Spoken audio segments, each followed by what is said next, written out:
بسم اللہ الرحمن الرحیم۔ اگر آپ مواجہ شریف پر رسول اللہ صلی اللہ علیہ وسلم کو سلام کرنے کے لیے کھڑے ہوں اور اپنے پیچھے نظر ڈالیں تو آپ کو ایک بڑی کھڑکی نظر آئے گی، اور یہ کھڑکی 1400 سال سے کبھی بند نہیں ہوئی، کیونکہ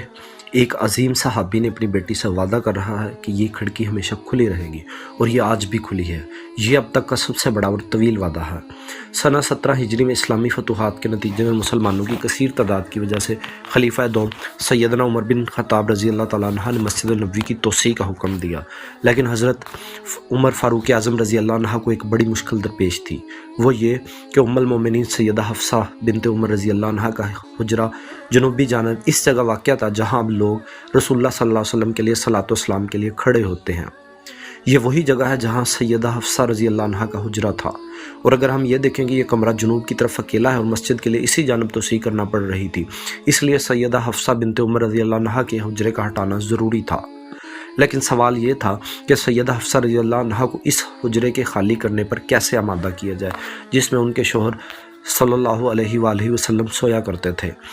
سیدنا عمر رضی اللہ عنہ اپنی صاحبزادی کے پاس آتے ہیں کہ انہیں اس بات پر آمادہ کیا جائے، لیکن ام المومنین یہ سن کر پھوٹ پھوٹ کر رونے لگ جاتی ہیں اور اپنے اس اشرف و عزت بھرے حجرے سے نکلنے سے انکار کر دیا جس میں ان کے محبوب شوہر حضرت محمد صلی اللہ علیہ وسلم آرام فرمایا کرتے تھے۔ چنانچہ حضرت عمر رضی اللہ عنہ نے واپس لوٹ آئے اور 2 دن بعد دوبارہ یہی کوشش کی، لیکن یہ معاملہ جوں کا توں تھا۔ ام المومنین 2 ٹوک انکار کرتی جا رہی تھی اور کوئی بھی انہیں اس بات پر آمادہ کرنے پر کامیاب کوشش نہیں کر پا رہا تھا۔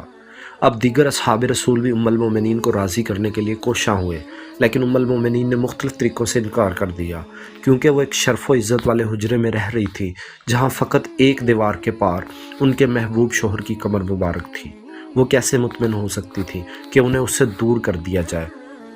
اب کے بار سیدہ عائشہ رضی اللہ عنہ اور دیگر بڑی عمر کی خواتین ساتھیوں نے مداخلت کی، لیکن سیدہ حفصہ نے ایک بڑی شرط کے علاوہ اپنا فیصلہ ترک کرنے سے انکار کر دیا، اور وہ شرط یہی تھی کہ ان کے لیے ایک کھڑکی کھول دی جائے جہاں سے وہ اپنے محبوب شوہر صلی اللہ علیہ وآلہ وسلم کی قبر مبارک کو دیکھتی رہیں، اور وہ کبھی بھی بند نہیں ہوگی۔ چنانچہ سیدنا عمر بن خطاب رضی اللہ عنہ نے ان کی یہ شرط مان لی اور یہ وعدہ بھی کر لیا، اور یہ وعدہ آج تک قائم ہے، اور سیدہ حفصہ رضی اللہ عنہ کی وفات کے 1400 سال بعد بھی یہ کھڑکی کھلی ہوئی ہے۔